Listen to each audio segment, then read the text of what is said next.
In Silicon Valley, there's a new status symbol. And it's not a new company or a flashy car, it's an escape plan. The same people who are building our future are, very quietly, building ways to survive its collapse. And we're about to find out why. This is from Reid Hoffman, LinkedIn's founder. He's talking about a secret code among the tech elite. That little wink wink is code for, I've got my apocalypse insurance. And because of its isolation, New Zealand has become the #1 destination. Hoffman estimates that over half of his peers are prepared. Just let that sink in for a second. More than 1 out of every 2 billionaires in Silicon Valley has a contingency plan for the end of the world. This is not a fringe movement, it's a calculated strategy. So who exactly are these new doomsday preppers? Well, you're going to recognize these names. We're not talking about fringe theorists. We're talking about the architects of our modern world. First up, Mark Zuckerberg. On his compound in Kauai, he's building a 5,000 square foot underground bunker. It's got its own energy, its own food supplies, and blast-resistant doors. The cost? A cool $270 million.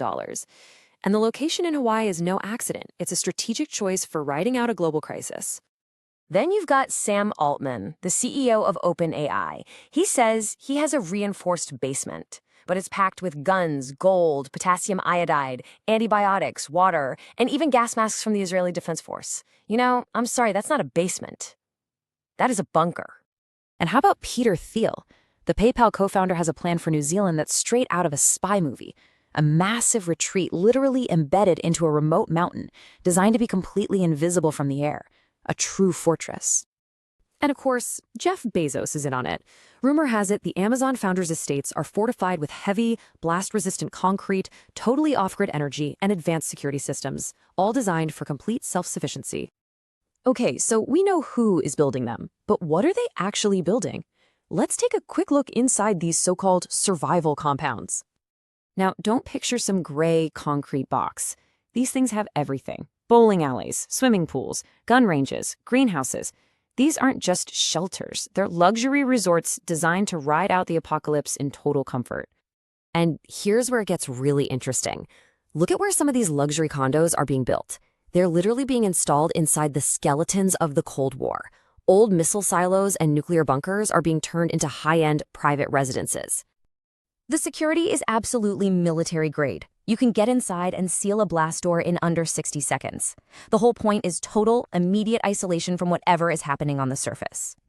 Which brings us to the real question.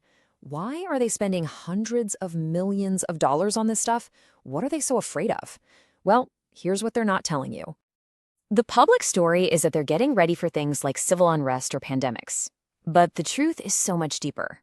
See, these billionaires get access to classified briefings on AI development. They're seeing data that shows the timeline for artificial general intelligence is accelerating way faster than anyone is willing to admit publicly. So yeah, these publicly stated fears, war, social collapse, climate change, they're real, but they're also a very convenient cover. The real fear, the one they can't talk about, is an AI-driven economic collapse from mass job displacement and these loss of control scenarios. This isn't headline news yet. It's classified intelligence. So to us, they frame the AI question as sci-fi hype, but behind closed doors, they're discussing AI systems making decisions beyond human control, the development of autonomous weapons, and how deepfake tech could destroy democracy. The real threat is a societal collapse triggered by the very technology they're creating. And here it is, from the man himself. Sam Altman says it's about geopolitical instability. And sure, that's a plausible reason, but it's also the perfect misdirection away from the AI existential risk that is the true, unspoken driver of this survival arms race. So what does all this mean for everyone else? Wait, it gets worse. This isn't just about one threat. It's about a convergence of all of them. Rising geopolitical tensions, accelerating climate disasters, increasing pandemic risks, it's all creating the perfect storm for an AI-driven societal collapse. And the real reason for all this will shock you. It's not just about building walls, it's about having a completely separate escape route. Peter Thiel got his New Zealand residency after spending just 12 days there. That's the ultimate plan B. A passport to a stable, isolated nation is an option the rest of us just don't have. At the end of the day, this is about insulation. They see a future where our systems fail, and they plan to ride out the chaos in comfort. They're getting ready to protect their families and their wealth from the masses who will be left to face the consequences. But their fear doesn't have to be your fear. This isn't about creating panic. It's about empowerment. You don't need a billion-dollar bunker to be prepared. The real answer isn't a solo escape hatch. True resilience is built together. It's found in strengthening our local communities, learning practical skills, and building mutual support networks right where we are. I track every single billionaire bunker development and the real-world AI threats as they happen. If you want the weekly reality checks that the mainstream media won't cover, you need to subscribe. And this all brings us to one final crucial point. As these bunkers get more and more sophisticated, we have to ask a fundamental question. Should the people with the most resources be planning to outlive the society that created their wealth?